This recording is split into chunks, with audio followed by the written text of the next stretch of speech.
అందరికీ నమస్కారం.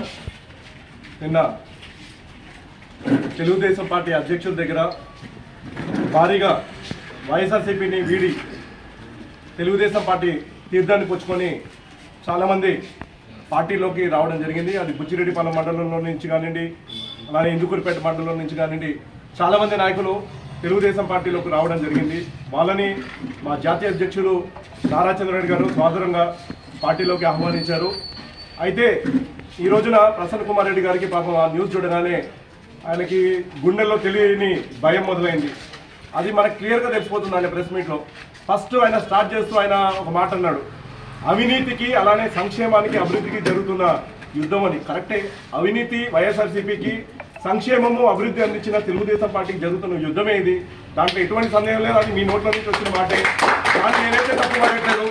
ఆ తర్వాత కొన్ని మాటలు మాట్లాడారు. అవన్నీ దాని గురించి మాట్లాడుకునే ముందు ఒకసారి ప్రసన్న కుమార్ రెడ్డి గారి గత ప్రస్థానంలో ఆయన మాటలన్నీ కూడా ఆయనకి మళ్ళీ గుర్తు చేస్తాను ఈ రోజున మీడియా ముఖంగా. ఆయన ఏమన్నాడంటే, తెలుగుదేశం పార్టీలో ఉన్నప్పుడు రాజశేఖర రెడ్డి గారిని పంచగుడు తీసి నడి రోడ్డు మీద తరుముకుంటూ తరవాలి అని చెప్పి అని రాజశేఖర రెడ్డి గారిని వ్యాఖ్యానించారు. ఇంకో సందర్భంలో ఆయనని చెట్టుకు ఉరేసి చంపాలి రాజశేఖర రెడ్డి గారిని అని చెప్పి ఆయన్ని విమర్శించడం జరిగింది.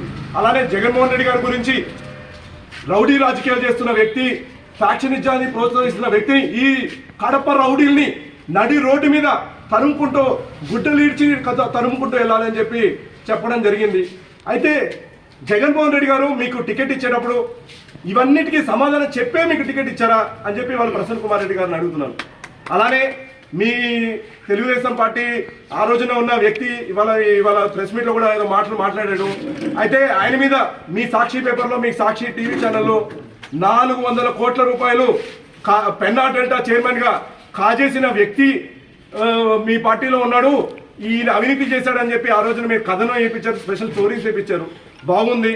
అలాంటి వ్యక్తిని మీరు ఏ సమాధానం చెప్పి మీ పార్టీలోకి ఆహ్వానించారు? ఆయనకి కండువా ఇచ్చి వాళ్ళ బుచ్చిరెడ్డిపాలెం పగ్గాలన్నీ కూడా ఆయన చేతిలో పెట్టారు. ఏ నిబద్ధతతో, ఏ ఆత్మవిశ్వాసంతో, ఏ సత్శీలను అని ఆయనకి అన్ని కూడా ఇచ్చారనే సమాధానం ముందుగా మీరు చెప్పాల్సిన అవసరం ఉంది. అలానే ఇవాళ ఆయన మాట్లాడుతూ కూడా నారా లోకేష్ గారు బుచ్చిరెడ్డిపాలెం యువగలం పాదయాత్రలో ఆయన మాట్లాడుతూ ఆయన చెప్పాడు, 1500 కోట్ల రూపాయలు సంపద, నియోజకవర్గ సంపదని కొట్టుకున్న వ్యక్తి ప్రసన్న కుమార్ రెడ్డి గారు.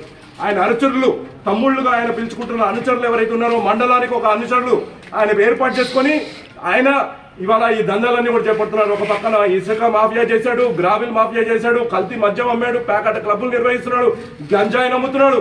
ఇవన్నీ కూడా ఆయన చెప్పడం జరిగింది.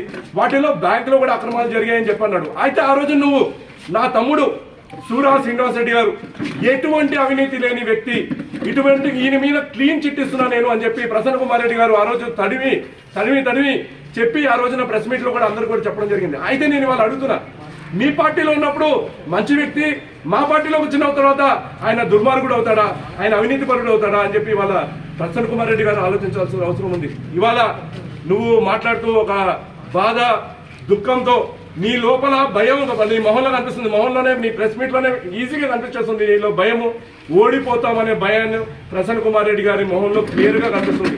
ఇవాళ వీటన్నిటికీ నువ్వు ముందు సమాధానం చెప్పు. ఇవాళ ఎంతో మందిని నువ్వు గతంలో అవినీతి పరులు అని చెప్పిన వ్యక్తులందరినీ నువ్వు ఇవాళ నీ పార్టీలో చేసుకున్నావు. వాళ్ళందరికీ నువ్వు సమాధానం చెప్పు. ఇవాళ మనకి పాత ఒక సామెత ఉంటుంది, యదా రాజా తదా ప్రజా అని. నువ్వు అవినీతి పరుడు కాబట్టి నీ కింద అవినీతి చేయకపోతే వాళ్ళందరినీ కూడా నువ్వు వేధించి చంపి వాళ్ళకి అవినీతి చేయకపోతే వాళ్ళందరినీ కూడా ఇవాళ నువ్వు చంపుకొని తింటావని చెప్పి వాళ్ళందరూ కూడా ఉన్నారు. నీ మీద ఒక ఓరడి కూడా ఉంది. నువ్వు ప్రతి వారం కానీ సూట్ కేసు తెచ్చి మీ ఇంటికి పోతే వాళ్ళకి అధికారం షిఫ్ట్ అయిపోతుందని చెప్పి అందరూ కూడా చెప్పడం జరుగుతుంది. అలాంటి వ్యక్తివి నువ్వు ఇవాళ ఈ మాటలు మాట్లాడుతుంటే చాలా చాలా హాస్యాస్పదంగా ఉంది. ఇవాళ బుచ్చిరెడ్డిపాలెంలో చూద్దాం, 500 ఎకరాల పైన లేఅవుట్ చేశారు. ఒక్క లేఅవుట్ అయినా సక్రమంగా లేఅవుట్ పర్మిషన్ ఇచ్చారా? దీంట్లో ప్రతి దాంట్లో నీకు కమిషన్ వాటా ఉందని చెప్పి ఇవాళ ఇక్కడ ఉన్న ప్రజలందరూ కూడా చెప్పడం జరుగుతుంది. రియల్టర్స్ చెప్పారు, ఎవరైతే రియల్టర్స్ ఈ లేఅవుట్ చేశారో వీళ్ళందరూ కూడా నువ్వు వాళ్ళని బెదిరించి భయపెట్టి వాళ్ళ దగ్గర నుంచి డబ్బు వసూలు చేశావని చెప్పి చెప్పబడడం జరిగింది. అయితే నీ మీద ఆరోపణ ఏం చేశారు? 1500 కోట్ల రూపాయలు ఆరోపణ కాదు, నిజం అది. 1500 కోట్ల రూపాయలు ఇవ్వాలి. ఇక్కడ మీడియా ముఖంగా ఉన్న మీడియా ప్రతినిధులు అడిగినా చెప్తారు, లేదా మీ నాయకులు అడిగినా చెప్తారు. ప్రజల్ని ఎవరిని అడిగినా, ఇంత చిన్న పిల్లోడిని వెళ్ళి కదిలించి అడిగినా చెప్తాను దీని వెనకాల ఎవరు ఉన్నారు, నువ్వే ఉన్నావు అని చెప్పి ప్రతి ఒక్కరు కూడా చెప్తారు. దీనిని నిరూపించాల్సిన అవసరం లేదు.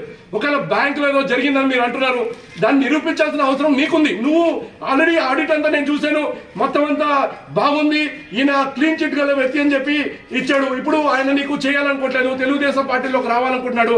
దాదాపు గత సంవత్సరంన్నరగా సూరా శ్రీనివాస్ రెడ్డి గారిని ఆయనని యాక్టివ్ చేయడానికి చేయని ప్రసన్న కుమార్ రెడ్డి చేయని ప్రయత్నం లేదు. ఎన్నోసార్లు ఫోన్ చేశాడు, ఎన్నోసార్లు మెసేజ్ చేశాడు. ఇంకా ఈయన అండర్లో కానీ ప్రసన్న కుమార్ రెడ్డి గారు అండర్లో ఉంటే నన్ను అవినీతి పరుగా మార్చేస్తాడని చెప్పి సూరా